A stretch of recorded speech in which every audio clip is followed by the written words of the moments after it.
I'm going to ask everyone to rise to pledge the allegiance to the flag. Allegiance to the flag The United United States of America, America. and to the republic for which it stands, one nation, under God, indivisible, with liberty and justice for all. Hey, welcome to our June 15th, 2020 Tiverton School Committee meeting. Ms. Delcourt is monitoring the live stream for any public comments or questions later on in the meeting. I'm going to ask for a motion to approve the minutes of 5/26 and 5/19.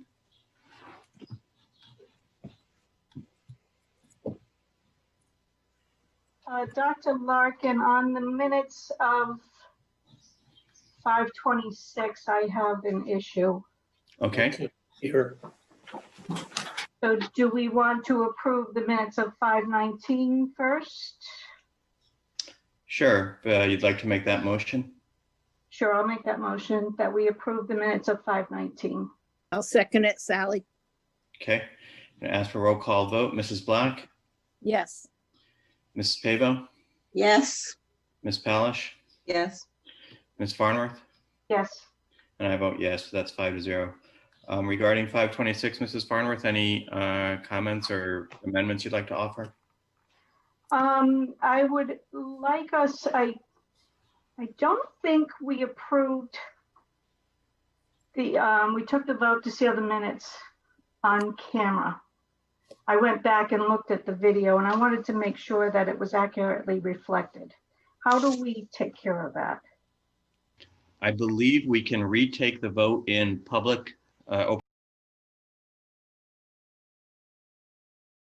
Like that we did take that vote. I may not have reported that out in public.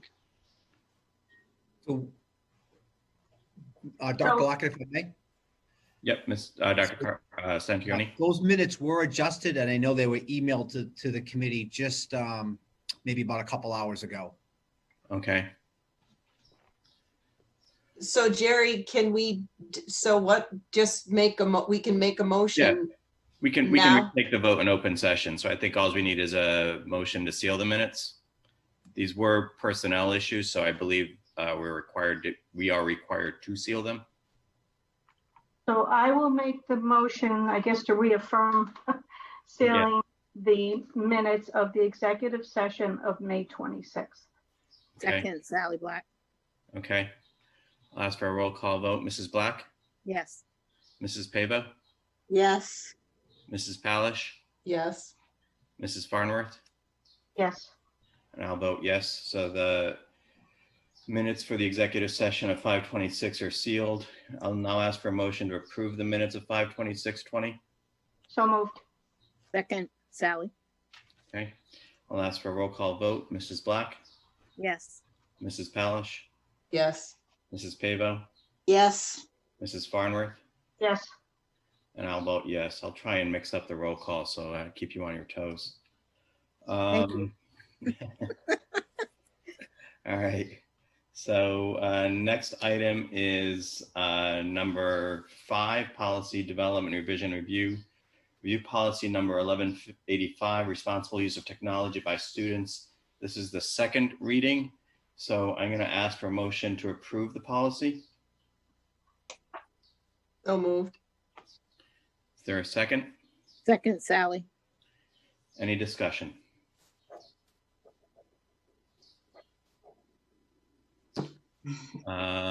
Hearing none. Ms. Delcourt, is there any comments or questions from the public? Not at this time, Dr. Larkin. And any comments or questions from our administration?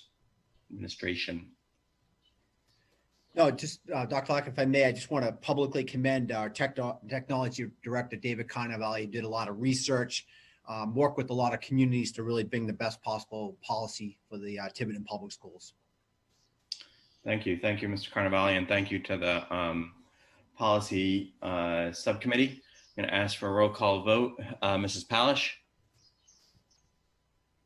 I wasn't ready. Yes. I told you, you were warned. Mrs. Pavo, Yes. Mrs. Black, Yes. Mrs. Farnworth. Yes, And I'll vote yes. So 5-0, motion passes.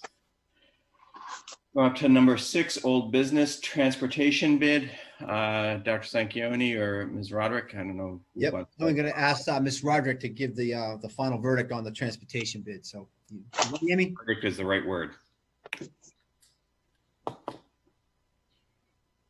Ms. Roderick? You're muted. Yep, I just unmuted. I'm good. I'm not sure this is the final word on the transportation bid.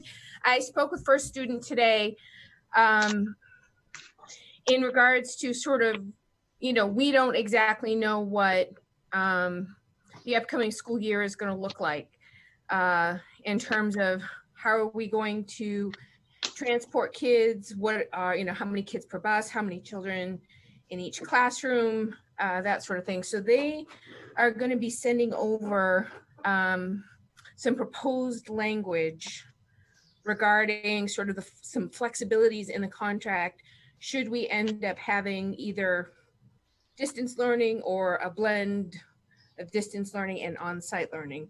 I should have that within the next week or so to present to the committee, and we can take it from there. We do have until July 2nd to award the bid. Okay. So, and we are in, I guess, a similar situation as all the other East Bay school districts in that so far, no one has yet awarded their transportation bid for that very reason, is that nobody kind of knows what the school year is going to look like and what the transportation needs are going to be. Very different than when we initially issued Right. The bid back in February. Right. So, Hey, and we have plenty of time, 2 months. so we're in a holding pattern, it sounds like. Well, except that, Deb, according to the bid documents, we are required to award the bid by July 2nd, or they can rescind the bid or decide to not honor it, which is also something that we can consider and go back to the table. I mean, I certainly would want to run that past legal counsel before we did that, but that is something that we can consider. Okay. And we, like I said, we are with the other communities in the East Bay that we went out to bid with, sort of as a collaborative. Portsmouth negotiated before the bids were opened, so their contract is quote unquote set, subject to some revisions or an addendum for COVID-19 or the social distancing requirements. But it's my understanding that Little Compton and Bristol Warren have not yet awarded their transportation contracts, nor has Barrington, although that is with Ocean State. So everyone Amy, is coming down to the last minute. so Amy, would your recommendation then be to hold off until you get that additional language until like the next meeting, maybe? Absolutely, yes, that is my recommendation. So could we plan to place this on the next agenda? And then if there isn't any update, we could just continue it, just so that we keep it alive, we keep it going. It's a good point, Elaine. Yeah, certainly we should have this on I think we are not going to be having our usual summer hiatus of few meetings. So absolutely. And we can talk later on in the meeting about, sort of the short term and the medium term map for meetings. But it does sound like we need to at least wait until we have a little bit more information. There were certainly also some mention, not much more than that, of potential funding from the state to meet the increasing budget requirements for transportation and maintaining social distancing. I've often wondered if there's some way to, leverage the fact that so many parents do drive their kids to school, but I guess there really isn't in that regard. I don't know if anybody else has any other thoughts. Dr. Larkin? So Peter, one of the sorry, yeah. suggestions when I'm sorry, Dr. Larkin, I didn't mean to interrupt you. Nope, go ahead. Actually, I think Mrs. Black wanted to say something. Mrs. Black? Go ahead, Amy. You go first. Go ahead, Amy. Amy, Roderick? So one of the suggestions that First Student did make, whether that helps us directly or not, in terms of how we design our education delivery system for the fall, is that, they've had their logistic department, whatever that's called, sort of look at sort of the routes, potential capacity, potential social distancing requirements on the buses. And so they are suggesting that we consider potentially sort of 50% of the students go 1 week and 50% of the students go the second week, and you alternate every other week. I told him, well, we hadn't decided what we were going to do, but that was one suggestion that they wanted me to put out there, just for consideration in terms of making, I guess, all the logistics blend, our logistics, their logistics, and so forth. So I said that I would bring that to the committee. Amy, Yes. do they mean children will go to school 1 week and then another group will go another week? Yeah. They'll alternate weeks of If I going. may, if I can interrupt this conversation, we're getting off the rails I here. really don't think bus companies. It's not part of the bus bid. It's a decision that's got to be made by the administrative team. It's actually an agenda item that's coming up, and I don't think we should engage in this conversation right now about what kids are coming to school and when. Okay. We're going to mislead the community, and that's got to be Yeah, no, that's a very good point. The transportation will be defined by what plan we put in place, and that is very much to be determined under Correct. the guidance of the governor's directives as well as guidelines from the Department of Health and RIDE. So, but I think what they're getting at is they are flexible in terms of trying to accommodate what plan we feel meets our needs, if I may.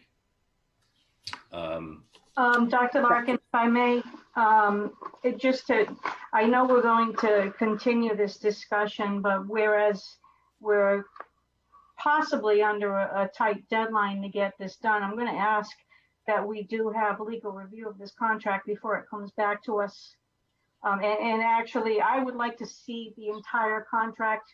What we were given before was really just a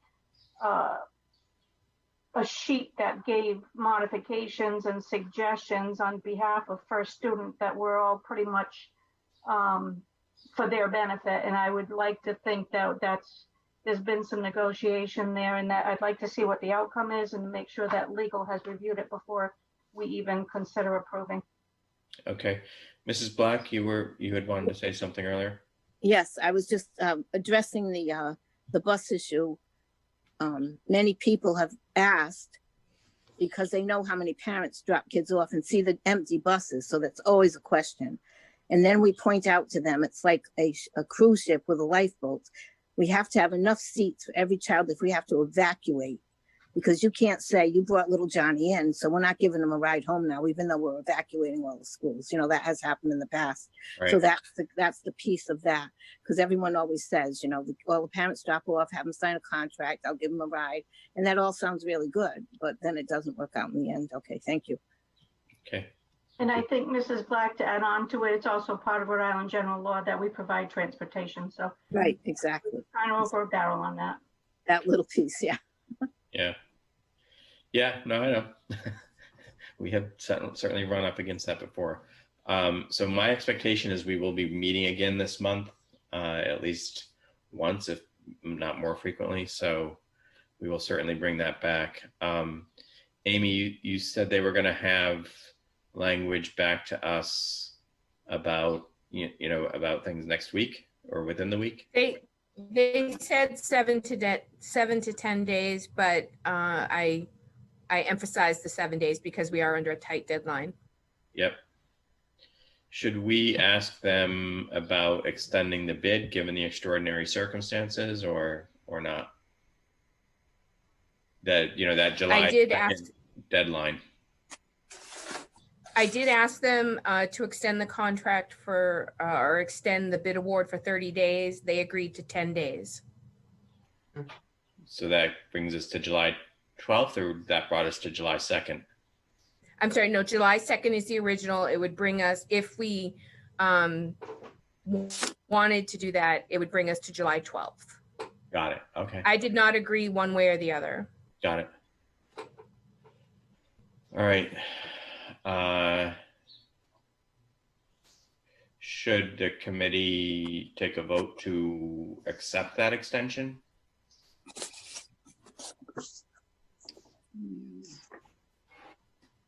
Amy, what Yeah. do you think? I think we should accept it. I think we need all the time we can get. And that, you know, as we know, things change daily, weekly. We might have more information in a week or 10 days. Okay, I'll make a motion based upon Ms. Roderick's recommendation that we accept the 10-day extension. I second it, Sally. Okay. Any additional discussion? One question. Yep. Amy, Yes, when they're saying 10, extending it 10 days, is that 10 business days? That's not going to count. We're not going to count the weekend, are we? Because that'll give us, it brings us a little bit longer into that week of July. no, it's 10 calendar days, Elaine. Okay, all right, thank you. Okay. All right. Any other discussion? Any questions from our administrators? Any questions from the public? Not at this time, Dr. Luckin. Okay, I'm going to ask for a roll call vote. Mrs. Pavo, Yes, Mrs. Farnworth, Mrs. Farnworth, I'm one of those Zoom people, sorry. Yes, Mrs. Black, Yes, and Mrs. Palish. Yes. Give you plenty of time. I vote yes. All right. Thank you, Amy, very much. One of many moving pieces and targets and I guess sources of catastrophe. All right. Number 6B, graduation update. Dr. Sanquioni. Thank you, Mr. Chairman. I want to call upon Chris Ashley to start, and then I'll defer to Ms. Delcourt to add in some details. The 2 waves of graduation were held this weekend, and it couldn't have been more perfect in a lot of ways, and a lot of hard work made it perfect. So I want to commend them both publicly for their work, along with every member of that committee. But I'd love to have Chris first now give you an update about those 2 days and the upcoming day. Yes, yeah, thank you, Dr. Sanquioni. I also want to just give my thanks to the school committee here, to Dr. Sanquioni himself, and the entire graduation committee. It felt kind of refreshing to finally live the days that we had been spending so much time talking about and planning, and there was a significant amount of planning, but that it paid off. We had 2 great days. The weather was really just perfect, and we felt like we were able to do the best with the demands of physical distancing and safety procedures. And we have 1 more day planned next Saturday at 1 o'clock, but we felt like we worked well with the police department. We had music going, and each graduate was able to have their moment. So we're looking forward to this coming Saturday. Great. Ms. Thank you. Delcourt, could you fill in some details there? Because you had a lot to do with the success of this. It was 2 great days. It was really, really fun to do. And if we could feed off of the children or the adults' energy and the attendees' energy, we just had a spectacular day. I also want to encourage the community to go onto our website, more specifically the Tiverton High School website, under the 2020 Grad Hub, where we have a fan section. So if you are a true Tiverton Tiger fan, you can certainly send a message through that website section and offer your personal message that will go into our exciting premiere that we're very excited about on the 27th, and they will see that message. So yeah, overarching, I think that one of the moments that is really powerful is the fact that the parents are able to receive their graduate directly off of the stage. And I think that that's just a moment that is indescribable. And then, to have our selected teachers, so teachers who are student selected or graduate selected to give the student a message or the graduate a message, and they appear on stage and they both the parents as well as the students see it simultaneously through a dual-sided screen. And they just have that special moment with the educator or staff member who made the most impact in their career here at Tiverton. So it's a powerful moment and we're excited to do it. Well, that's really great. In times of chaos, the thing that actually gets us through is dialogue and communication. I really want to commend everybody that participated in kind of building this plan.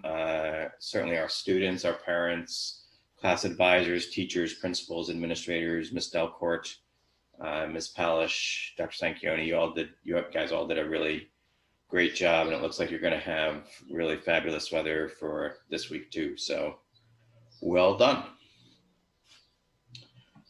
Any comments or questions from the public, Ms. Delcourt? Not at this time, Dr. Larkin. Thank you. Any comments or questions from our administrators or from the school committee? Dr. Larkin? Sally? Yes, Ms. Buck. Yep. Yes, I'd also like to thank everyone. I think it was extra special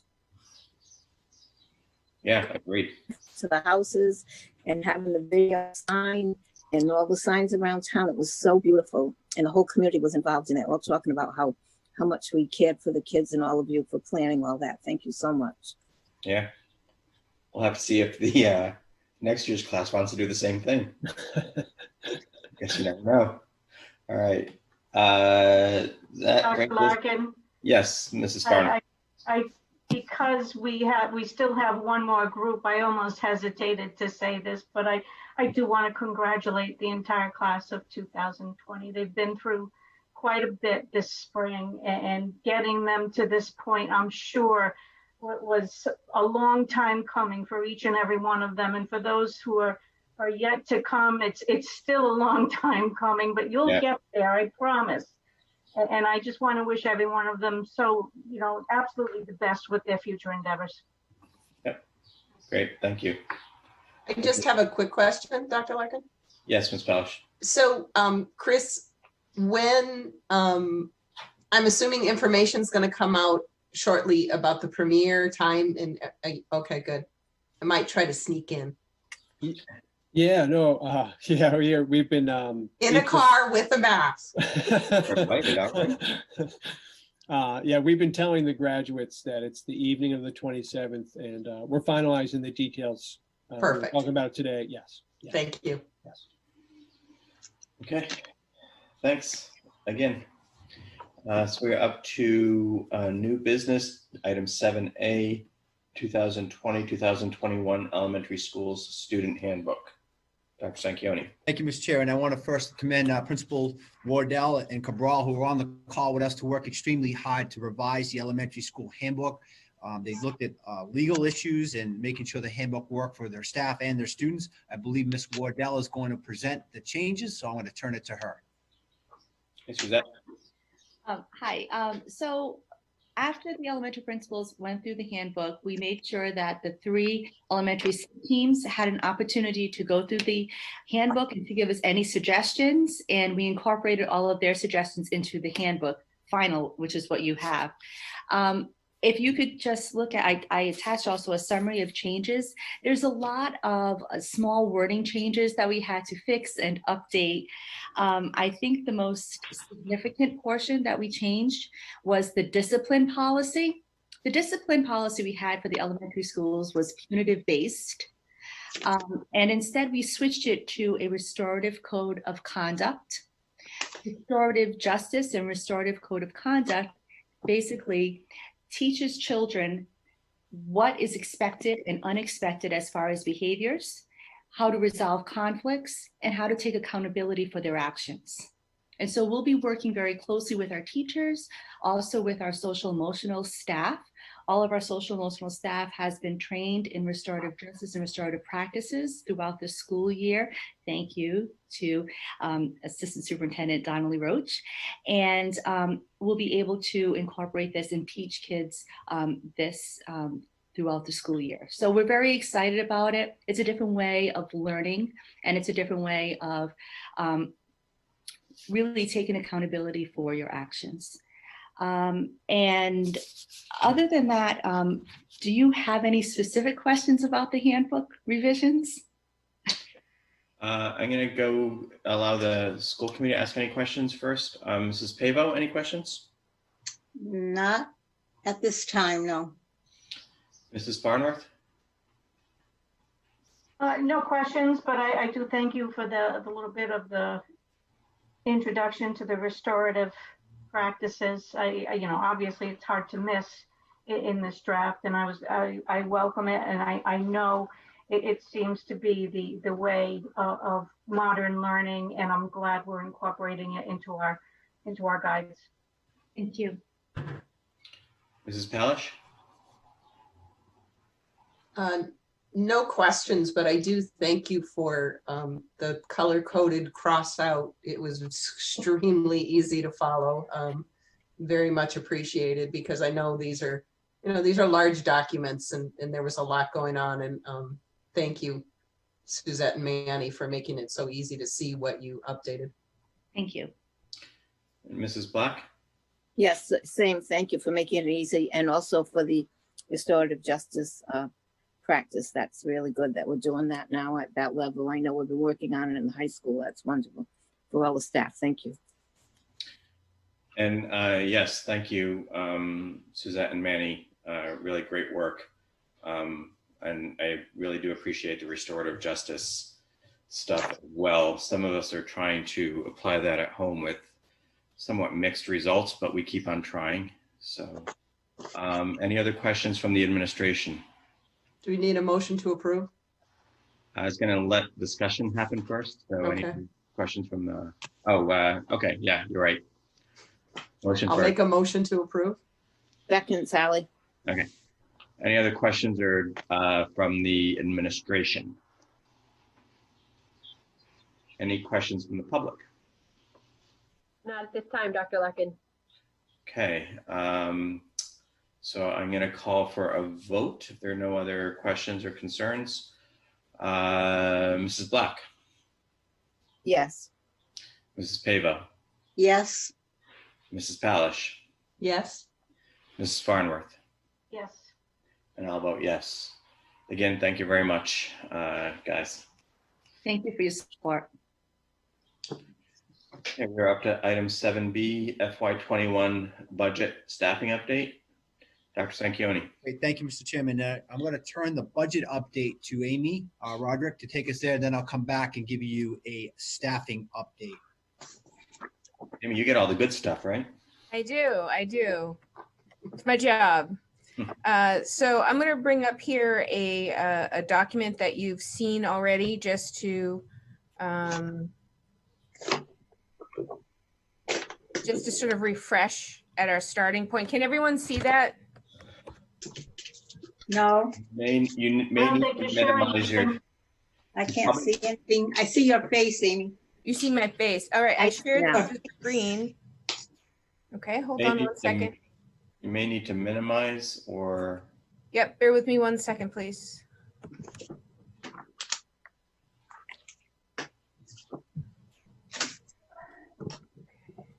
oh, that doesn't work. All right, it's telling me screen sharing has failed to start. Huh. Okay, hold on. Dave, Mr. Carnavale may need to allow you. Just one more time.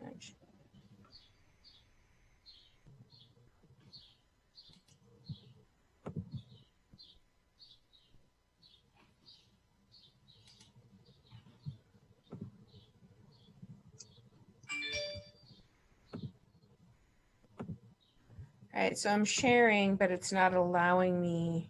Is it what's in our packet? I know it's, oh, there it comes. There it is. Okay. All right, how's that? Any better? Yes, Yeah, yes. you need to open the document. Let's see. We can, yeah. Well, we can see all your documents. Yeah. Well, I can see.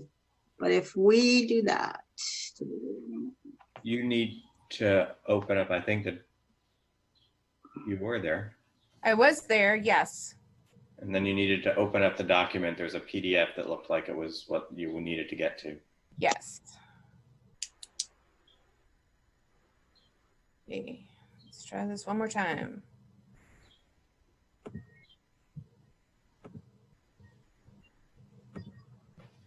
Okay, Okay, everybody's good. Okay. So we've, I presented this, I believe, at the last school committee meeting. This outlines what we currently know right now as possible funding scenarios from the town and from the state, given the COVID-19 situation and the lack of revenue coming into the state and to the town. As a quick review, as we currently have mapped out is the first column where we have our funding as it stands currently, the $31,890,000. The budget committee had previously voted a $316,000 increase for next year.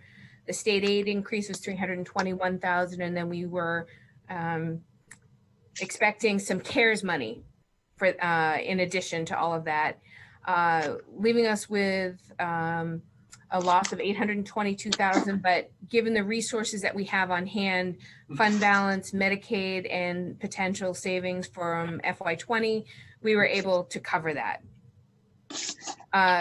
If we were to Amy, before you leave that one, that Yes. $800,000, that's a projected deficit over what our recommendation was to the budget committee, correct?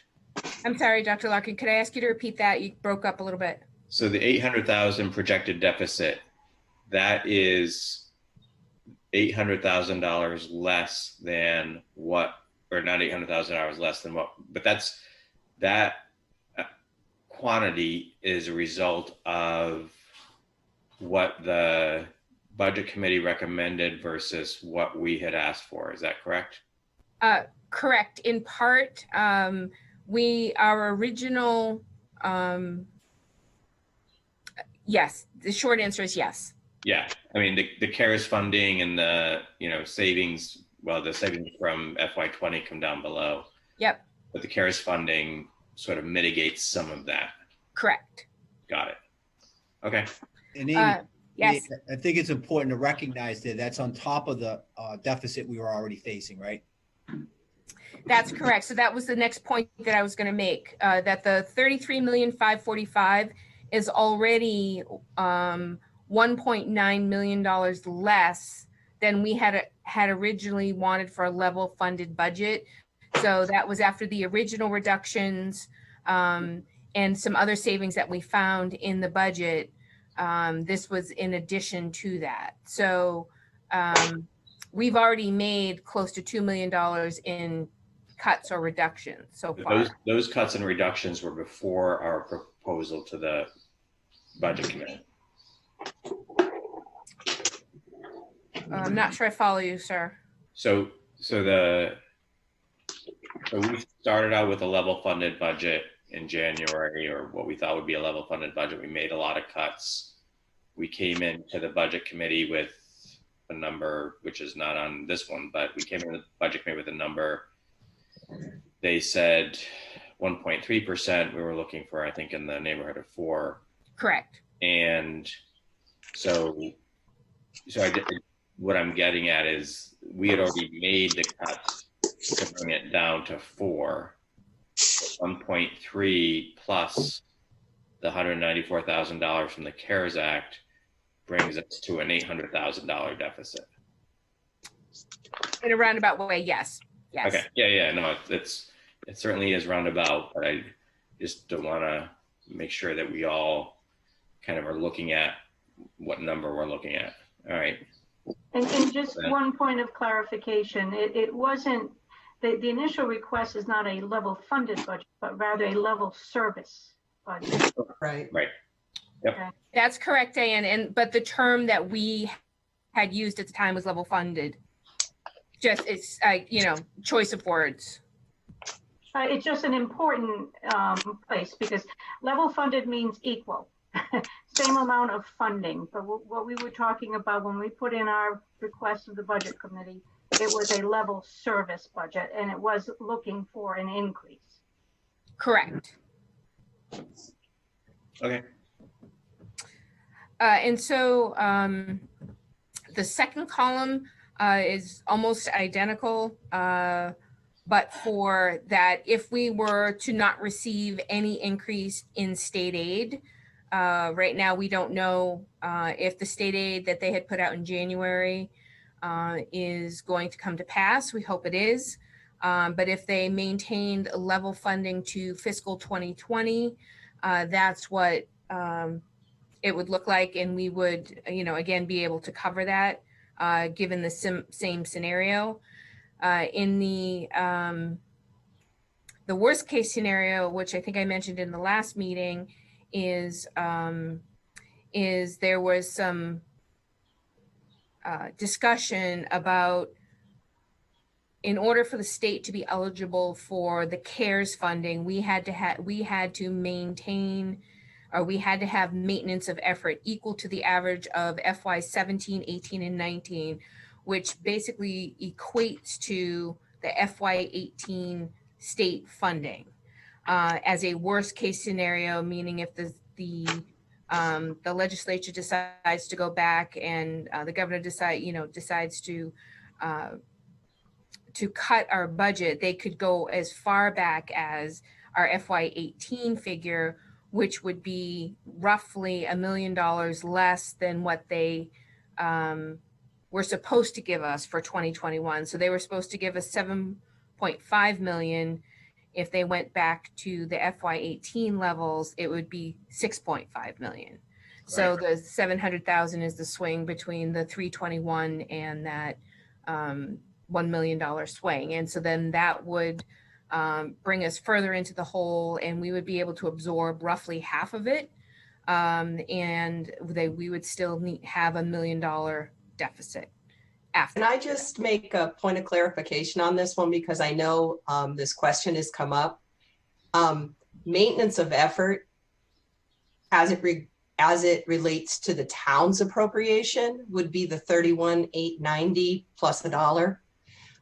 And the question was, well, then wouldn't the town have to make up the $708,000 state aid, and that we'd still get $31,890? And Amy, you can correct me if I'm wrong here, but the cities and towns, my understanding, they're asking for relief from that provision that says they would have to give us $31,890. They're basically asking for relief that if our state aid gets cut, that they will be able to reduce their maintenance accordingly. Because the comment was made, well, you'll still get your money from the town, it'll just be a shortfall from the town. But our understanding from Mr. Duffy and from the Rhode Island Leagues of Cities and Towns is cities and towns are actually asking for relief, because as everyone can imagine, a $708,000 hit to the town would be quite troublesome. Yeah. So Yep. also in the worst case scenario column, you don't account, or you don't add in an increase from the town of the 1.3%, correct? Correct. So No, but my point is, Jerry, that Right. maintenance of effort would say, even if we get cut $708,000, Right. they still have to give us $31,890, but they're asking for relief from that. Right. Well, and yeah, there's a lot there. Is that and I guess, I mean, it's 708,000 in Tiverton, it's millions. in No, I some know, of these I other know, communities. I know. And if, if there isn't legislative relief from that, and, we could argue about it, that's good or bad or whatever it is. I think that the law would seem to say that it does, that the town has to, make up the balance. I want to say back in 2007, this kind of relief was given. Yeah, and that's what I would guess a legislature will do. Hopefully but- Congress comes through, but I just want, that was a specific question that several people had sort of brought up. Well, don't you get what the town gave you last year, even if the state aid is cut? And not necessarily was the answer. No, right, exactly. Well, and supposedly they're enacting legislation. Well, they're not enacting the legislation. They're going to pass out of committee, I think, today. Or at least they're going to take it up in the sort of information I received from RIASC was they're going to pass it out of committee that allows towns to essentially spend as if their budget is the same as it was last year, which would theoretically include that state aid to education. But, and then what happens if they say in January, oh, by the way, we didn't really mean that? I don't know. It's a very perilous set of circumstances, to say the least, financially.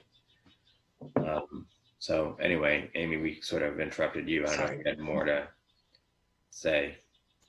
No, that's quite all right. So, Mrs. Palace, you are correct. I have heard similar things to you in terms of the cities and towns seeking relief from that maintenance of effort requirement, although I have not heard anything definitive one way or the other. And Dr. Larkin, to your point, just say for the sake of argument, we were to receive the 1.3% from the town, the 316,000, and we added that back in, we would still have an uncovered deficit of just under $740,000. So not that, that certainly is better than $1 million or $1.1 million deficit, but not by much. So the circumstances, I'm not sure, would change significantly. It would change some, but not a lot. Right. So Amy, we're certainly all hearing end of July. Is that what the finance managers are hearing? Yes. Yes. Everyone has their ear to the ground. I think, everyone is looking or listening for the slightest rumble of an indication from the finance perspective. In a meeting earlier today, I was telling some of the other administrators, I have not heard a single peep from RIDE. I've reached out to them once or twice.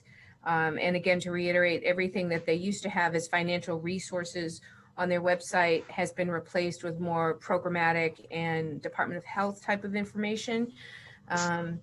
It's eerily quiet. But I think one of the foundations is that potentially that the state is leaning on is that I go back to, again, I'm repeating myself from a prior meeting, but in the CARES Act, typically federal money is supposed to be in addition to whatever the local or the state agencies provide. And you're not supposed to supplant local or state money with federal money. However, in the CARES Act, there is a provision for that. So in terms of that, while we may hopefully get the full amount of state aid that we had expected, the state can use the CARES money that they get to fill the hole in their revenue in order to still give us that. It definitely won't be gravy. So it's that supplanting clause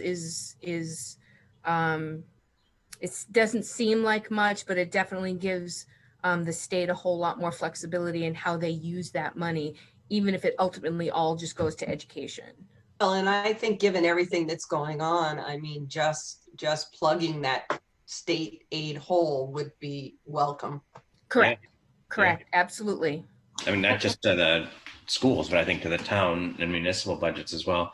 You know, this average thing creates some winners too. And I don't know if they're taking that into account. Hopefully they would. Because if your state aid went down in 18 and 19, and there are towns that this happens to, if you go back to your average, you're actually putting in a higher number than you got last year. You know, Potentially. yeah, well, no, there are definitely towns that this happens to. I think I want to say North Kingston and maybe Smithfield or North Smithfield, because they were kind of irate that they were showing year-on-year decreases in state aid, and so this is actually, I think this is the best thing that ever happened to them when they say, yeah, we'll take an average of the last 3 years because it'll be higher than what we got last year. Correct. So. And, this is so much of a fluid situation as well. Right. The numbers we're looking at right now can certainly jump around, but, just to call your attention to the fact that the state legislature is back in session today. Right away, they've decided to take funds out of the state's rainy day account just to plug FY 20 budget gaps. And in addition to that, they're, replacing 92 million in state aid to federal. And, that's going to be based upon Title I. So we may have impacts even for FY 20 at this point. I don't expect them to be large, but, even FY 20, we're not 100% at the finish line yet, even though we're almost there by date. Dr. Larkin? Yes, Mrs. Black.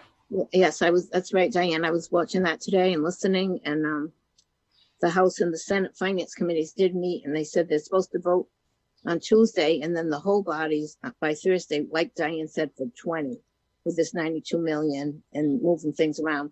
And then there was another vote taken today, unanimous vote taken on Representative Edwards' bill about financing the first quarter of the year, and it was provisional vote because they still have to look into some wording. But as Diane said, everything's fluid, it's moving around, and we just have to keep in contact with everyone. And I thought the budget committee voted for a 2% increase for us. Was it 1.3? No, 2. So, 2. Yeah, that's what I thought. Okay, thank you. all right. So, but it was, Mrs. Black, that's 2% That's over. No, I know, but I was just making sure because I wasn't allowed to talk that night, but I could listen. Thank you. Amy, could you just explain that? Sure.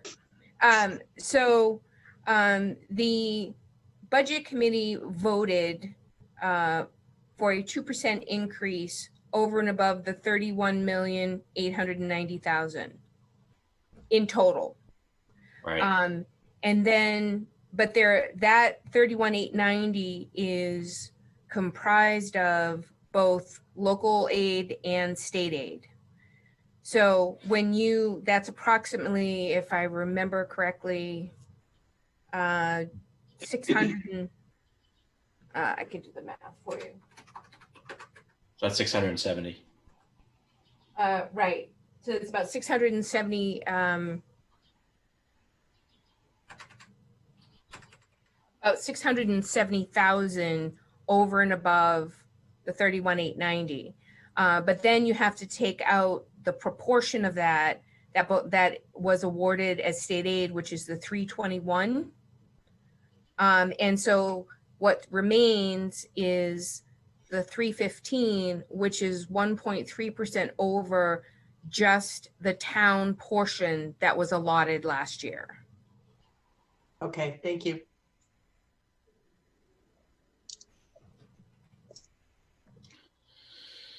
Well, that was cheery. Any other questions from the committee?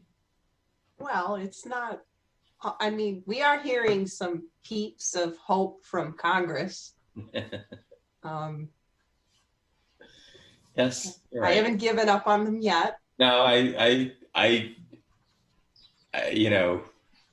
if anything, the election year works in our favor because that does give them some cause to act, not just, and I think I do believe that most people go to Congress to try and do a good job and do the right thing. I think the question is, congressional appropriations don't come out of, well, they sort of do come out of thin air, I guess, but it is still money that is being spent. So I remain optimistic about myself. And I think if Congress does act, particularly if they act soon, you know, a lot of these log jams or these sort of Gordian knots of how on earth do you do a budget will be cut. I just don't know when it's actually going to happen. And then that sort of has implications for when we have our financial town referendum. The other thing is if they pass, and this will be an interesting thing that we'll have to discuss, I think, with the town council and the budget committee, as well as, I guess, you know, the attorneys, is if they pass this either first quarter or, you know, go ahead and act as if you had the same amount of money you did last year, we're supposed to have town hearings, financial town hearings about that, so that I guess people can come and ask questions or scream at us or whatever happens at those meetings. Yeah, I did see that in the bill. Yeah, that's what they were talking about today. That's why it was provisional. Have to figure out how to do that. Yes. So, you know, since our financial town hearing is so much fun, we get to have 2 of them maybe this year. So, Okay. all right. Amy, anything else you wanted to present to us? Or Sure. So one of the questions, or Dr. Sanquioni shared with me some questions from the community about our estimated 2020 savings. So I'm just going to talk about this briefly in summary in terms of we have, in terms of transportation, some other savings. We have about $831,000 in savings, basically due to COVID-19, almost entirely. But there are some others, some other areas where we have overages. Particularly, we have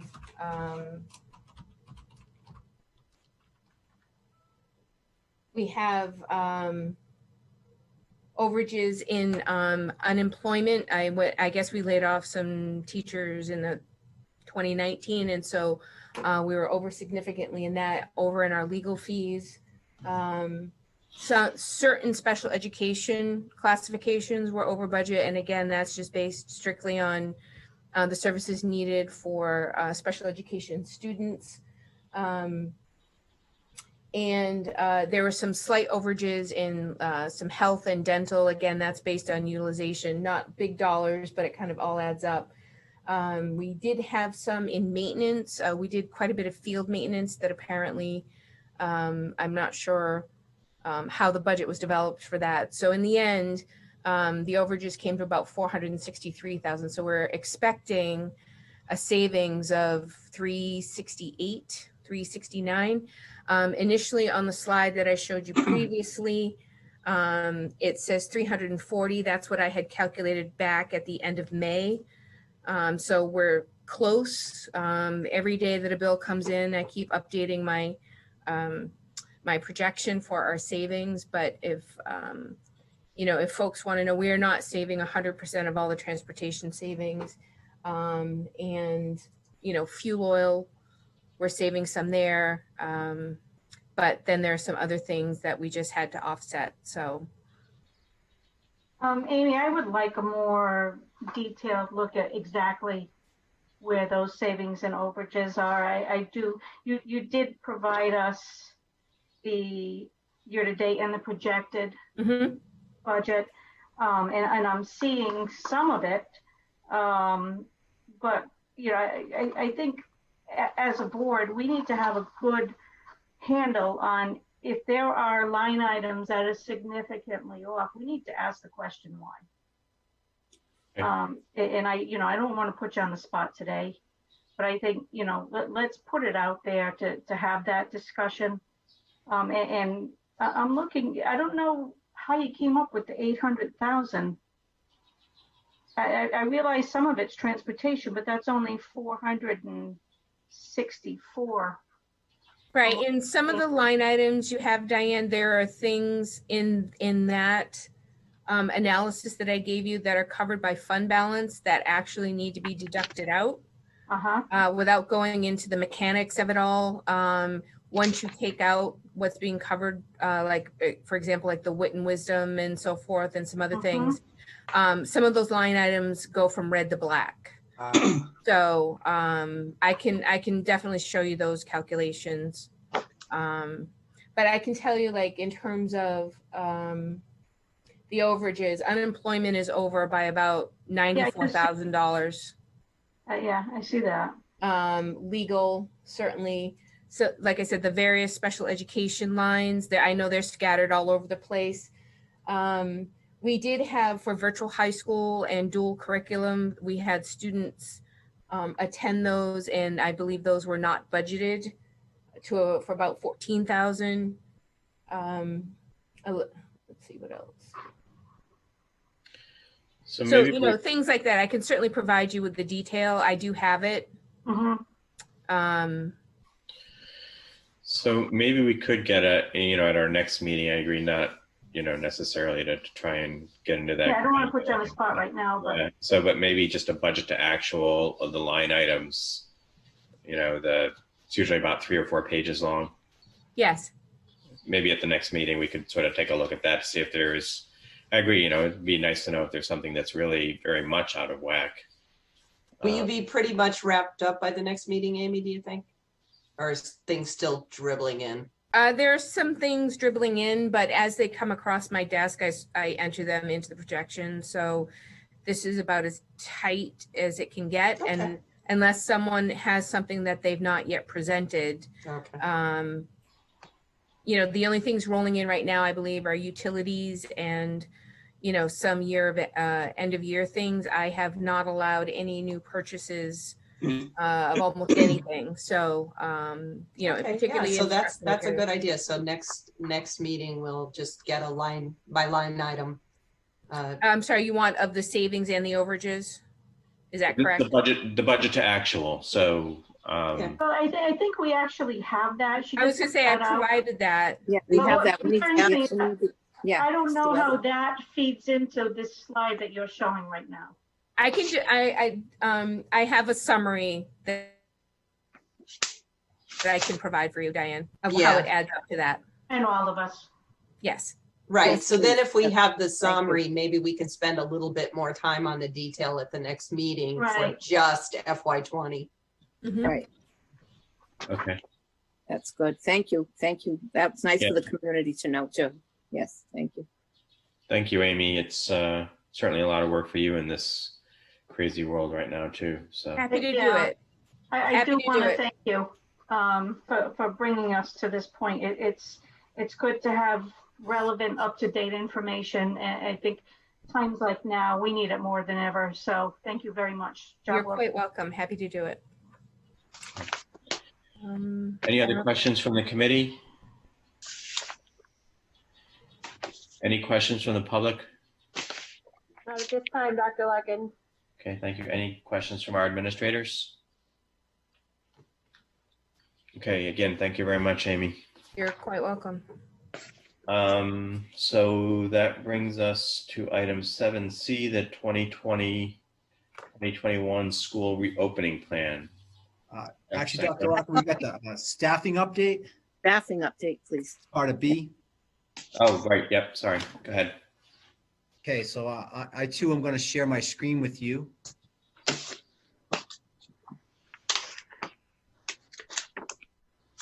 Great, okay. And I want to set a foundation for this conversation. I know the committee is aware of this, but I think it's worthwhile to continue to express this so everyone has a deep understanding. So what I'm showing you right now is our FY21 budget, how if we had the revenue, we had requested how it would be spent. And I know the committee is aware of this, but if you take benefits and personnel, all of our people, that adds up to 75% of our budget. And if you take the other large blue square slice of pie there, which is transportation, energy, and out-of-district placements, 3 things that are not touchable for us. If you add that 18% into the 75%, you get 93%.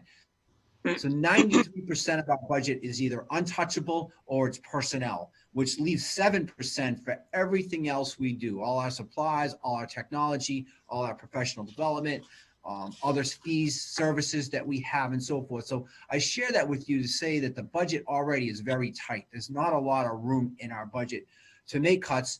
We prioritize people because they're our most valuable asset, and that's how the FY21 budget was constructed.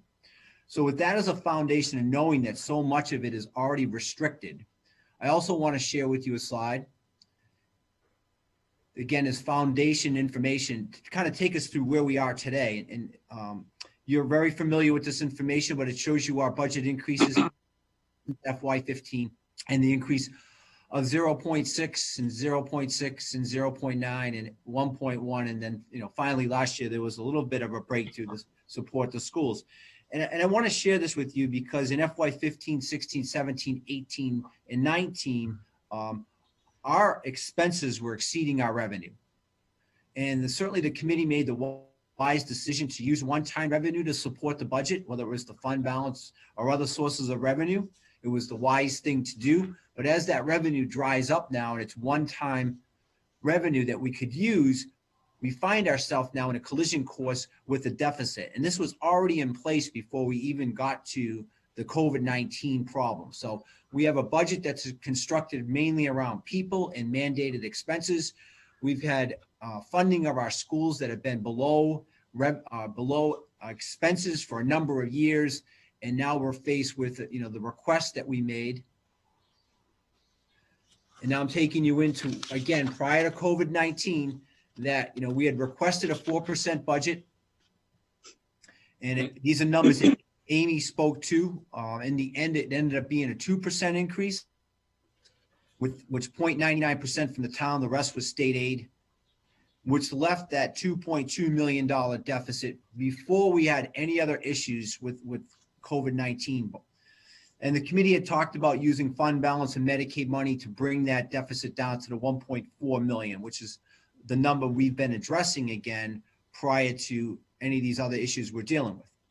And, I shared with you our strategy to deal with the $1.4 million deficit. This is what good administrators do. You always look at your expense accounts first.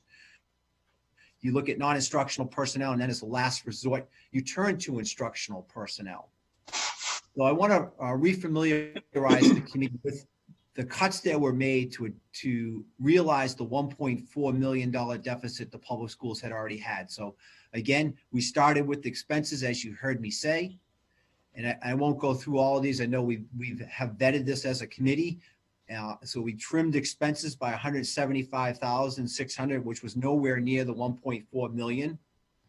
So we went to non-instructional personnel. And there's some tough cuts on here. We've talked about this, whether it's the truant officer or, trimming the SRO or some special education aides. All these things are very important to our system and the success of our system. But again, this is what we were facing. And those total 487,000. So again, with the previous slide and this slide, we're still nowhere near 1.4 million. So rather than go to instructional personnel, we went back to our expense accounts and trimmed a little further. And again, this worries me because if we have things that fail next year in our buildings or things that need to be fixed or whatever, we have really brought these accounts down to, bare bones. And it could be a problem for us. And I want the committee to be aware of that. So we trimmed another 145,000 again, following a sequence of reductions, trying to stay away from personnel, but we still have not got to 1.4 million. So we went here and worked with the administrative team to try to identify positions. And I think I want to make that point, positions, not people, that we could reduce it would have the least impact. And I put least in quotation marks, least when everyone makes a difference.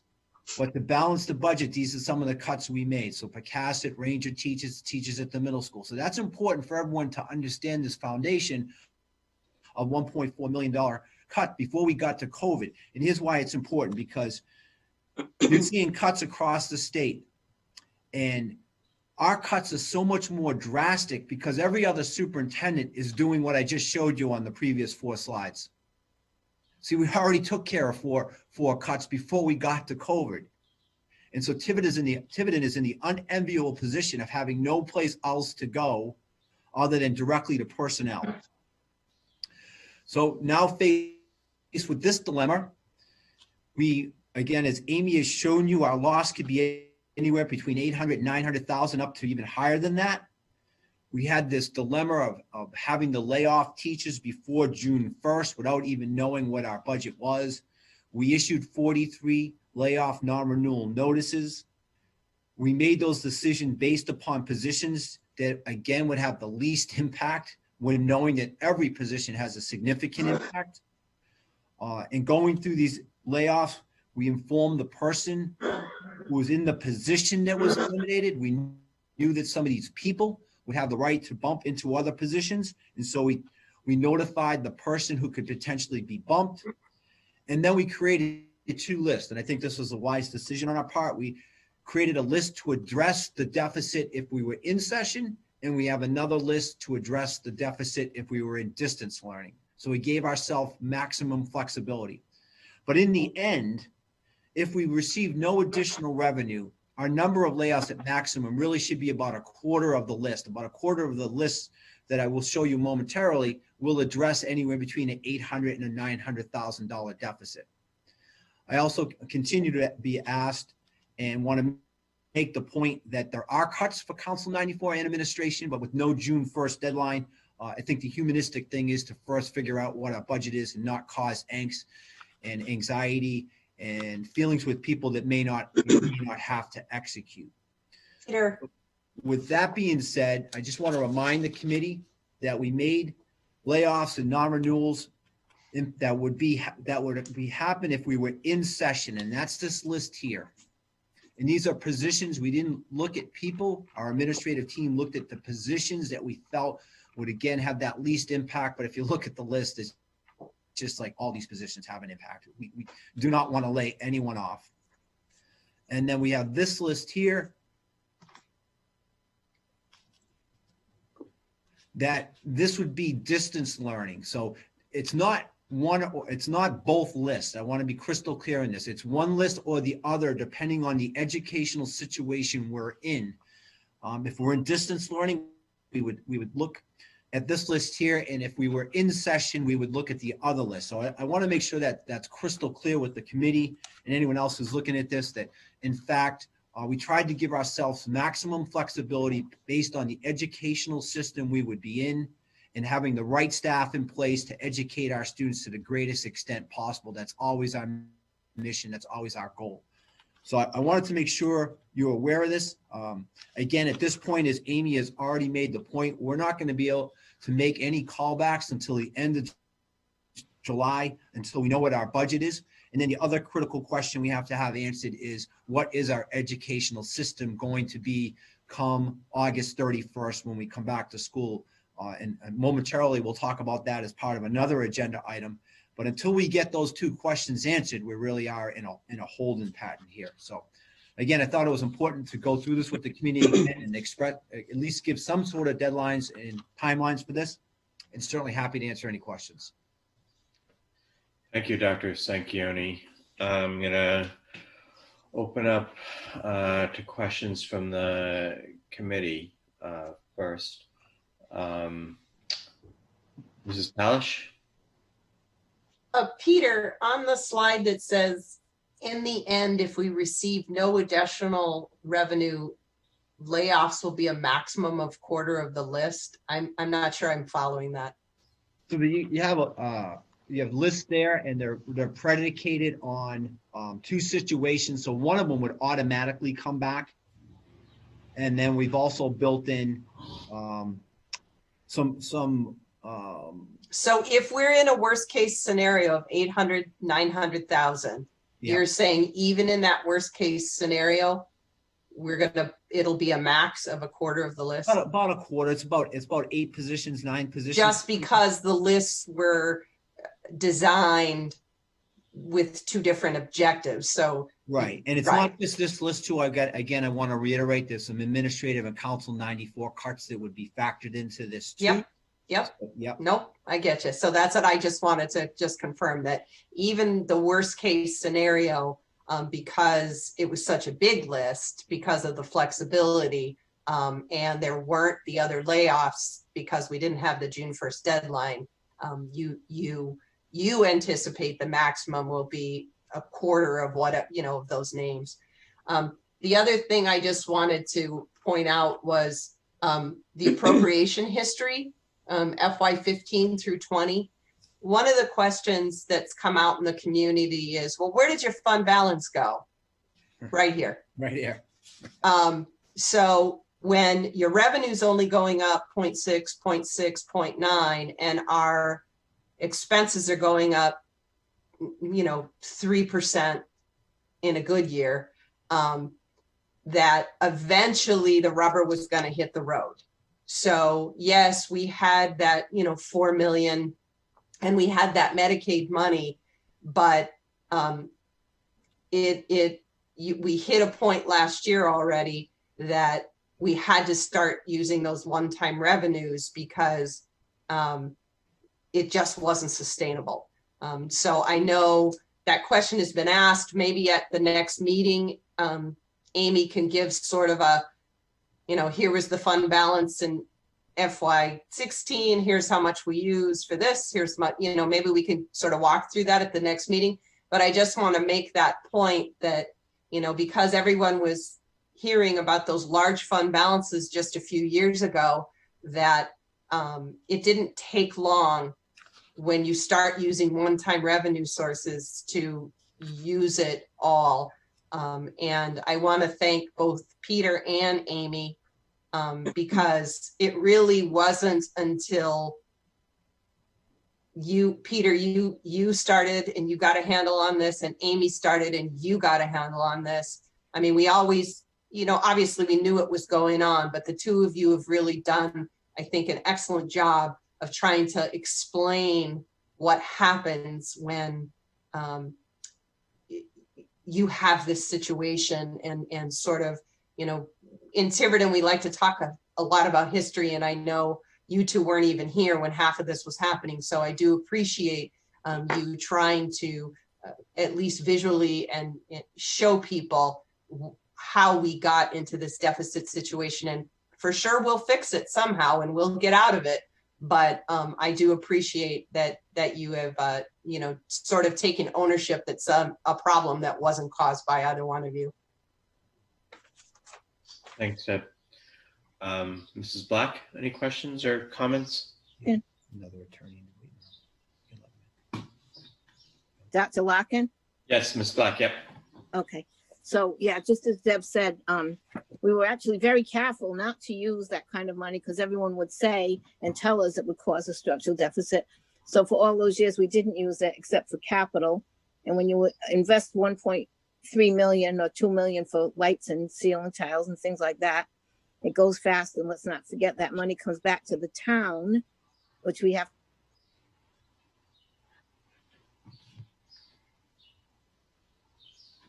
Tried to bring that up at the budget committee, but anyway, we were very intentional all those years not to do it. One year I wanted to do it for to open up kindergarten, and they said no, because then the next year you wouldn't have the money.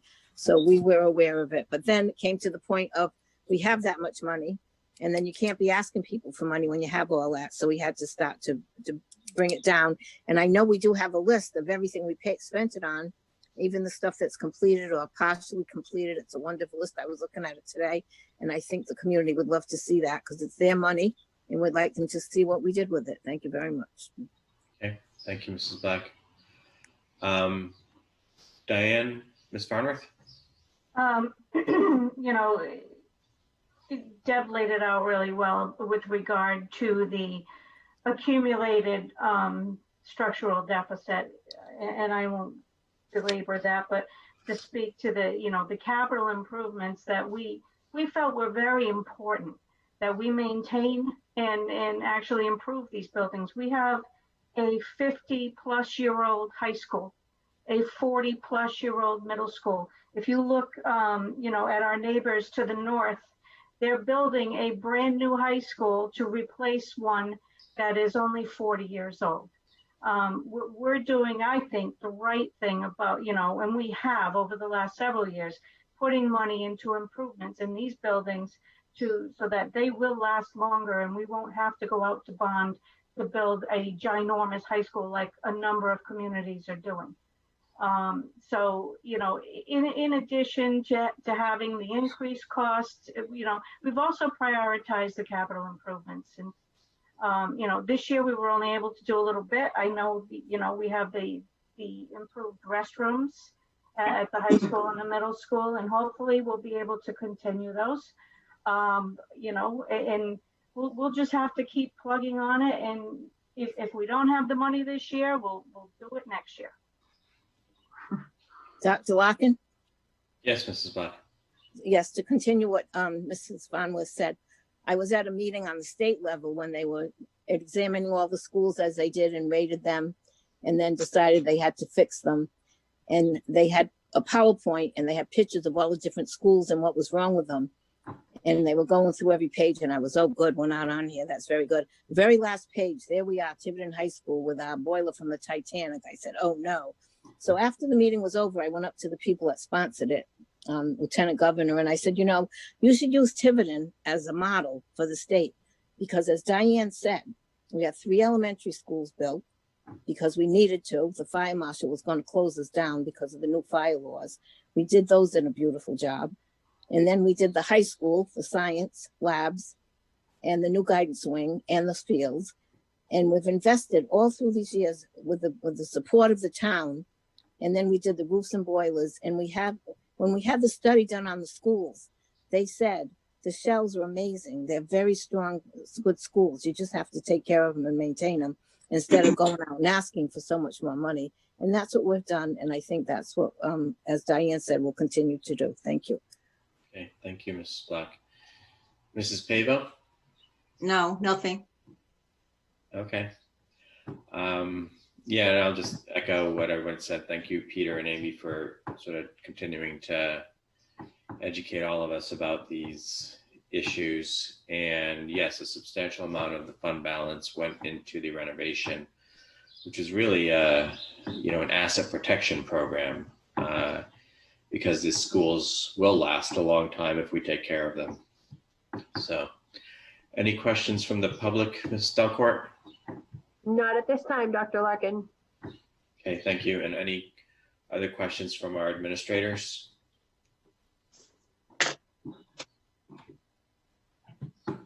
Okay, again, thank you very much, Dr. Sanquioni and Ms. Roderick. Next is item 7C, the 2020-2021 school reopening plan. Thank you, Dr. Larkin. I'm going to share a slide with you again, talk a little bit about what we're facing for next year. And again, it's a lot of the unknown. I guess it's the best way to describe it. First, I want to say a big thank you to all of our parents who may be listening today. I know you were put into the place of being your son or daughter's main educator when we went into distance learning in March, all the way to the end of the school in June. And we would sincerely want to thank you for your efforts to educate all of our students on our behalf. It was a major shift with new skills and strategies, but I think in the end, our students benefited. We are faced with the task now. We find out on Friday what the restrictions are going to be for schools moving forward into next school year. And that's going to really answer a lot of the questions we've been having. For example, how many students can be on a bus? How many students can be in a classroom? How many students can be in a cafeteria at one time? How many students can be in a hallway passing it once? If they are in the building, do they have to wear a mask? How often? All these questions that we don't know the answers to right now. So we're going to receive that information on Friday. And then between now and then, between now and July 17th, we have to submit a plan to ride that addresses 3 educational possibilities. One is distance learning, which is what we just came out of. The second is blended learning, which is a combination of some grades are in school, some grades are at home, some students are in, some students are out. There's a myriad of possibilities in blended learning. It's how do you access or utilize your 5 buildings to the best for the best educational model. And then the third opportunity we have to address is traditional learning, which means everyone's back in school, but yet we know there are going to be various restrictions or requirements for us to have everyone back in school. So I want to instill in the committee and the community confidence that we will have a plan in place to address these three things. In fact, we had 75 administrative staff and parents volunteer to be part of a reopening committee, and I was thrilled with that type of response. We just went through that today as an administrative team, and we set the date for the first meeting. It's going to be June 30th at 6 p.m. We're trying to balance the time that for working parents, but also for our administrators and staff. Our invitations for this, no one has to remember that we're going to personally send an invitation to everyone who wanted to be part of this committee. And so we'll bring people in. We will socially distance. We will group people into different numbers so that we can adhere to the requirements we have now. But we will get everyone who wants to be part of this feedback on the three options that we have to address. And then as we know what the options are, we will prepare our August PD for our teachers to be prepared for these three situations as much as possible. I want to make a commitment of a lot of communication over the summer. That's going to be critical. I know through the school committee and our meetings we have will be one venue, but we will also do that through a myriad of other ways to keep our community informed. There will be a lot of precautions put in place to keep our students safe if school does resume. We'll learn about those precautions on Friday, but we will have them in place. We will be ready. And then, again, whatever it is, we will be prepared. So I want you to have that information right now. I know it's not a lot because we don't know a lot until we get these requirements on Friday, but we're going to have a lot of people involved. A lot of people have a voice in this, and we will bring a plan to the committee before we submit it to RIDE for your approval. So I'll pause there and see if you have any questions. Okay, I'm going to open up questions of the committee first. Mrs. Pavo, any questions? I have nothing right now. Thank you. Okay. Mrs. Farnworth? I have a couple questions that jump into mind because we didn't have this in our packets. First time we're seeing it. The committee of 75, the state has a limit of 15 in a room right now. How's that going to be managed personally, or are you going to be doing this via Zoom? We're going to allow people to do it Zoom. We prefer people to come in, and we're going to divide them into groups, and the administrators are going to rotate amongst them to get feedback on the topics. So we will adhere to whatever rules we're facing. It sounds like the governor, though, is going to move into phase 2 July 1st, probably with 100. Has she said that? Mm-hmm. Okay. So that could help. Yeah, so thank you for asking that, Dan, because I want that to be known. That will be in the communication that we send to all the members who volunteered that, and you could join us via Zoom, but I think a meeting like this is better face-to-face, and we will group you into one location, and the administrators will circulate through those locations to get feedback on topics. And I would like to toss out the idea of a school committee liaison. I think it's an important enough topic that we need to have someone in these sessions to not only hear the result, but, get a feel for what people are really concerned over. I don't know what everyone else Do thinks. we have an infectious diseases doctor that could help? Dr. Larkin? Dr. Larkin, can I say something, please?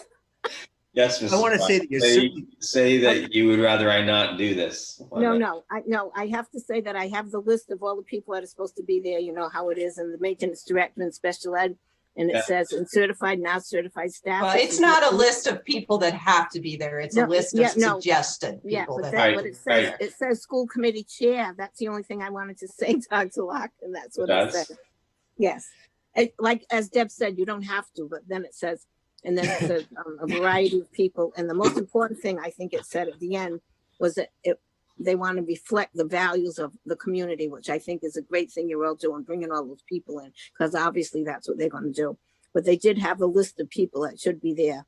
And then they said they can have other stakeholders, of course, can join the group, as you just said. But they do mention the school committee chair in there, Dr. Larkin. Of course, you're most qualified in your position You said that a couple times. as a doctor. That's 3. Okay. certainly, I just want to say, certainly you're all welcome, but I do want to just reiterate that the final plan will be presented to you for approval.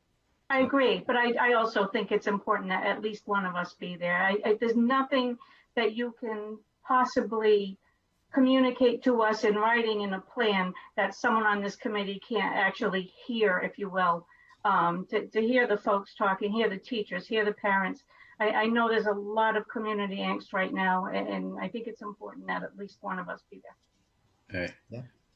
So I'm just going to go through and let any other questions. So I think I was up to Sally. Anything else, Sally? No, that was just what I was saying, that I had read that thing, who was supposed to be there if they could. And that's good. Thank you for getting so many responses. That's wonderful. Okay. And Deb, I think you were also. I'm also on board with you. And I'll, what was the date, Peter, that this has Would to it be June 30th? No, I know that. When does it have to be to ride? Oh, July 17th, I believe. That's a Friday. Yeah. Wow, that's fast. It is. Yeah. It's really fast. Okay. Wow. Now, may I ask why you're waiting until June 30th to meet when I thought the state was going to be putting out the requirements on the 19th? We get the requirements Friday, and as an administrative team, we've got to spend to be able to articulate this. We got to understand it ourselves. So Right. I want, again, we're going to have a lot of administrators facilitating groups, and we have to coalesce together first and make sure we understand it so we can be articulate about it. Okay. Okay. So I guess I'm up to me. I'm happy to, well, maybe not happy. I'm willing to be on this committee. I think it would be, good if somebody else would like to join us as well. So we avoid a quorum. But if there's anybody else on the committee that would like to volunteer, speak up now or sometime in the near future. Unfortunately, due to work commitments, I can't volunteer for this particular period. I could volunteer if no one else wants to. Just let me know. Okay. Okay. That was Sal. We see your Yeah, name, Sally. With the move of the tax deadline, there's absolutely no way I could either. So Yeah. Well, I think you it and would Sally wanna, be, yeah. unless Elaine wants to. How about Elaine? No. Elaine, you Oh, want to? Elaine already said no. Jerry and Sally are a good combination. Okay. Elaine. All right, Mrs. Black, it's you and me. Okay, good. I love it. All right. And Peter, I guess, one of the things I'd recommend is that, as soon as you get that information, put it out to the people on the committee as well. People can hopefully read through it before the first meeting and be that much more prepared. Yeah, absolutely. I don't know if that was one of your intentions already, but It was. So, all eyes on this is important right now. yeah. Okay. Any questions from the public Not at this time, Dr. Larkin. and from any of our other administrators? Okay, thank you, Dr. Sanquioni. Life just keeps on getting more and more interesting. That it does. All right, so item 7D is a possible meeting with the town council. So I guess this one's mine. So we have been asked by the Mrs. Mello, the town clerk, to see if we would be willing to either meet as a committee or send delegates to a meeting with the town council and the budget committee.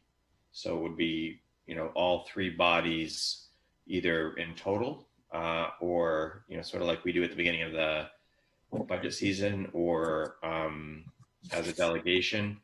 And one of the obvious obstacles here is that it would be a little bit chaotic to try and have all four or all three bodies, because you're talking 23 just members of each of the, between the three bodies of the committees, in a meeting. And so it would necessarily need to be a remote meeting. So I felt out the council president a little bit about how that would work if we were all in a meeting together, and it would basically be, and we've sort of had some experience of this at work, where you've got very large meetings of people, all of whom may have things to say. And what she was thinking, along with the town solicitor, would be that it would be, everyone would be on mute, and then if someone had a question, they could notify either the town solicitor or one of the three chairs, who could then kind of unmute people to allow them to talk. That's kind of one thing to keep in mind. The second was that this is strictly an informational meeting, sort of like we had about the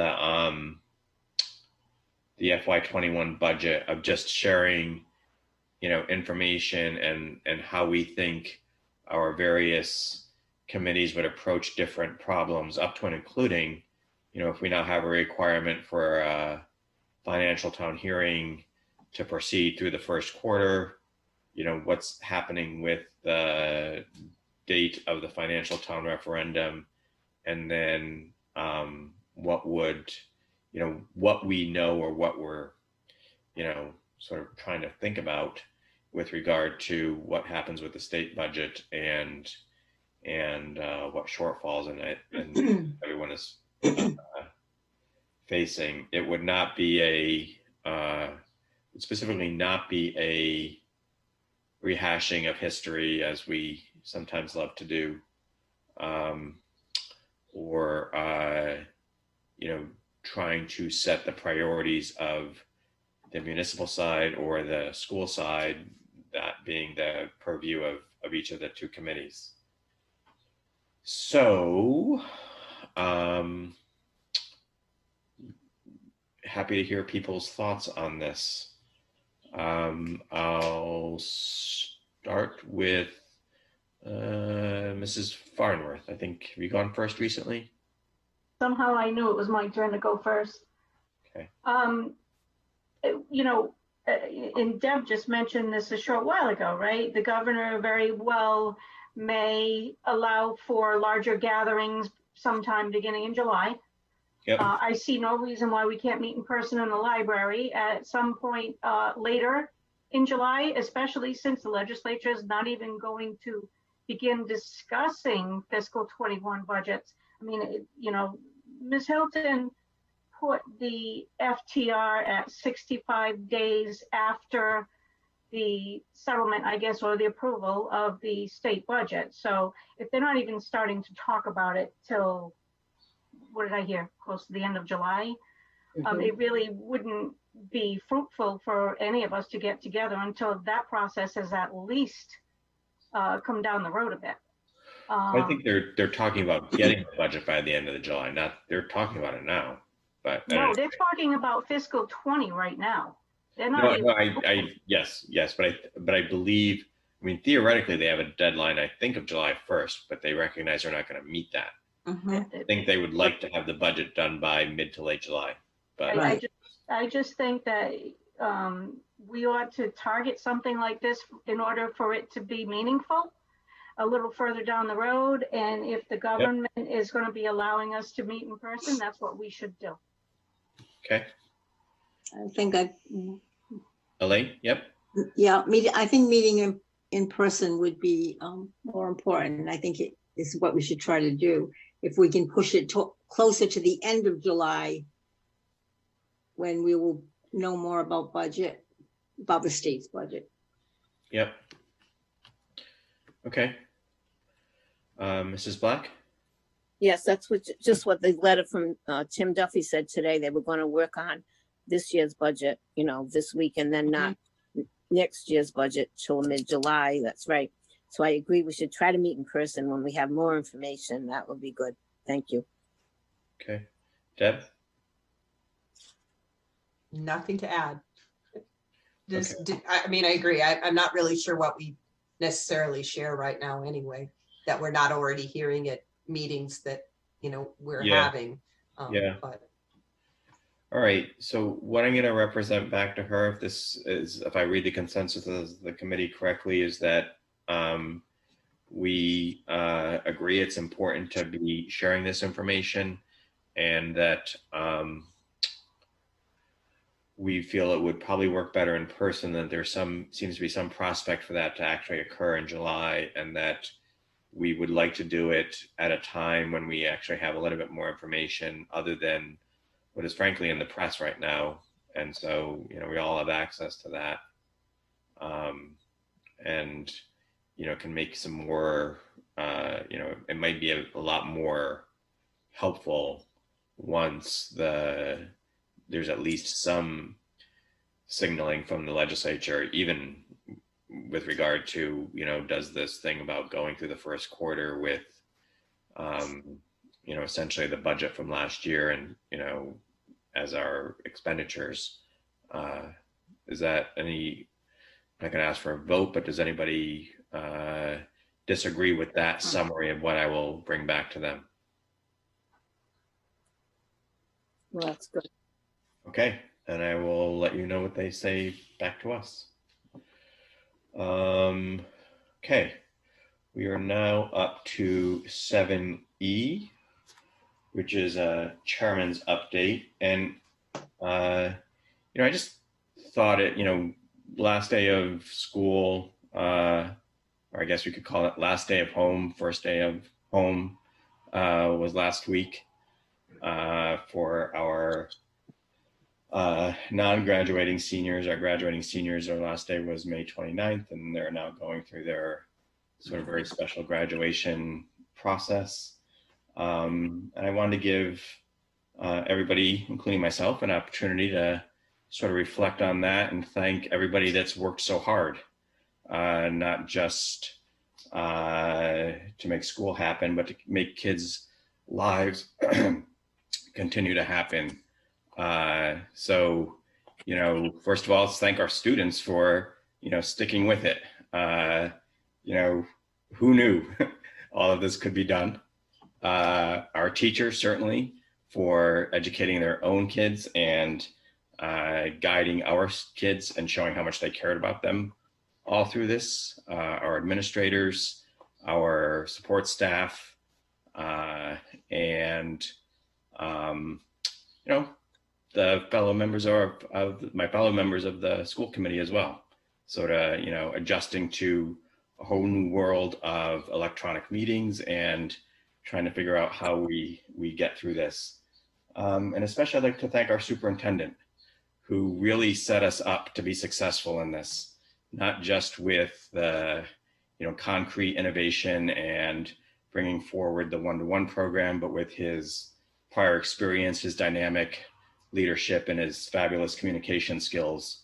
I am sure this could not have happened as smoothly or as successfully, and with the same, with all the forward thinking, actually, that I think our district exhibited. So thank you to all of you. I'm going to turn it over to other members of the committee now. So Mrs. Black, you're never at a loss for words for these kind of things, so I'll let you go next. No, I'd just like to echo what you said. Thank everyone, just everyone that participated, and grandparents and parents and aunts and uncles and everyone that helped get these kids forward. And especially our teachers, they were absolutely amazing. They just shifted on a dime with the good leadership. Into our technology department, which I'm glad we have, because we didn't used to have one. I'm glad we voted one in, because they got us through this, and even teaching me how to do Zoom. I thank you for that. So yes, I do. I have to say thank you to everyone, and looking forward to making next year fabulous. Thank you very much. Okay, thank you. Mrs. Pava? I'd like to thank everyone for sticking through this. This was very difficult for many parents and for many kids. Some kids, they were right ahead of the game. They were going forward. Some kids weren't. So everyone stuck together. Everyone tried their best. They gave it 100%. Parents, probably some of them would rather have gone to work because it was difficult for them. But everybody, took the high road. They took the high road and we got through this, and that's what's important. we showed each other that it can be done. With hard work, leadership, we got through it. So I'd like to thank everyone who, participated. That's it. Thank you. Ms. Palish. Yeah, I don't have anything, more to add than what everyone else has said. It was amazing. Our students were amazing. It all starts with them. How this young generation just rolls with things. I guess maybe as we get older, we forget how to do that. But they really were amazing. Our parents were amazing. I can't even imagine for all of our parents, the sort of what you experienced and the appreciation you have now. Just everyone, our administrators. I spoke with an administrator just recently, and the comment was, this was the hardest year ever in decades and decades of having, done this in numerous districts. And I imagine that's an extremely true statement. So I as well applaud everyone. And I do thank, Dr. Sanquioni for guiding us through this. I make fun of you all the time because nothing shakes you. You just, you have this ability to, okay, well, what do we need to do now? Let's do this now. Let's move on. And that leadership and that ability to just see the future and have that light that, whatever it is, we'll get through it. Whatever it is, we'll tackle it has been great. And like you, Jerry, I think the five of us, good for us. It's been tough. We didn't know going in what this would be like. And it's certainly been the easiest on us because we just have to lean on our very qualified teachers, administrators, and staff. It really, it's been amazing to think about where we were and where we are now. So I'm super confident that where we're going to go next year, that we will get through it. Thanks. Ms. Farnworth. I don't want to repeat what others have said, but I do want to give a special shout out to those parents of special needs children who have really taken on that much more to try to continue to help educate their children. All parents definitely stepped up, but a special shout out to those who have special needs children. Also, to our teachers, I can't even express to you how grateful I am that we have so many talented people who have been able to really reinvent how they teach and very quickly and do so effectively. I've heard so many good stories. And finally, to our administrators and our, and our leaders of our district who are going to be called upon to continue to be leaders as you develop this reopening plan. It's going to be another very intense month of planning, and then certainly another month after that of getting ready for the next school year. It's just not going to stop. And I thank you all for your dedication and to my, to the folks on the school committee with us. We've met probably more times than we ever have. And thanks everyone for keeping your sense of humor intact and for showing up and participating. And hopefully we're all doing what's right for Tiverton. Okay, thank you. Any comments or questions from the public, Ms. Delcourt? None at this time, Dr. Larkin. Okay, thank you. And I'm not sure if any of our administrators want to say anything or shed a tear. Ms. Donnelly Roche? Thank you. I just wanted to say, I echo everything you all have said. I have the pleasure of working with, everyone on this Zoom and with the teachers across the grade spans. And it's important, I think, to note that that responsiveness and that resiliency that they showed, and in, as someone said, changing the way we teach, I believe it was Diane, we had over 1,500 hours of professional learning just since March. The teachers really stepped up, and we all had a lot of learning to do to get there. But it was really amazing to see people coming together, sharing what worked, being open, being vulnerable, being willing to say they didn't know how to do something, and modeling that for our students. And, you know, modeling that resiliency is really one of the most important things that we can do for our kids. So it's certainly a year where students have seen adults challenged, both at home, I'm sure, and on Zoom and Google Meet, and they have seen people be vulnerable, and they have learned a lot about tenacity and grit. So I'm grateful for all of it. Thank you. Okay, anyone else? All right, so the final thing before we go into executive is we just need to figure out when we are meeting the rest of this month. So we have the graduation the 27th. We have the first reopening meeting on the 30th. Today is a day in June. 15.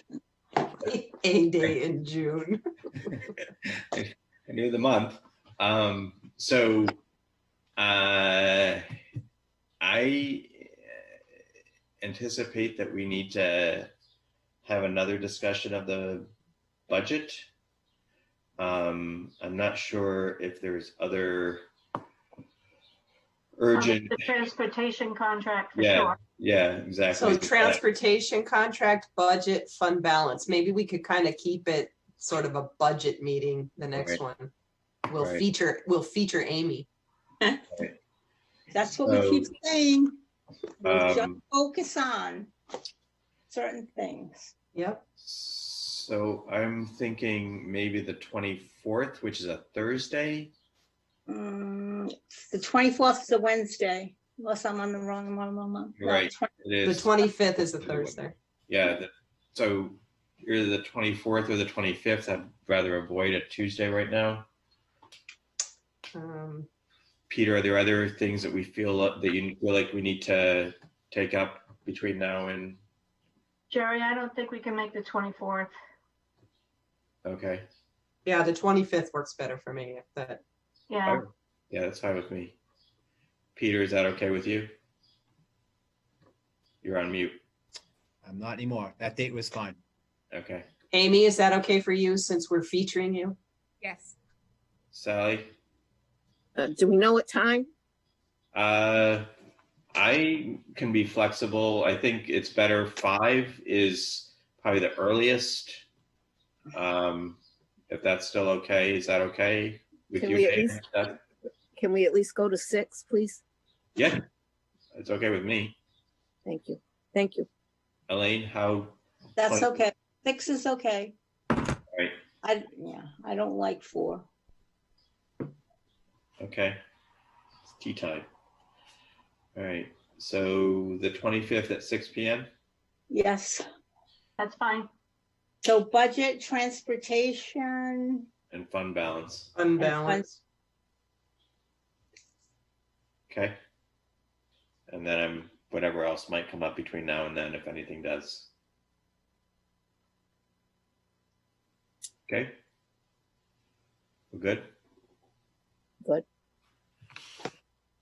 All right, then I am going to ask for a motion to move into executive session under Rhode Island General Law 4246 5A2 litigation, legal advice, collective bargaining, administrator litigation, teacher litigation, distance learning, NEA contract, and legal advice litigation, school administrator contracts. So moved. second, I'm going to do a roll call vote. Mrs. Favo, yes. Mrs. Black, Yes. Mrs. Palish, Yes. Mrs. Farnworth, Yes. and I vote yes. So we are in executive. So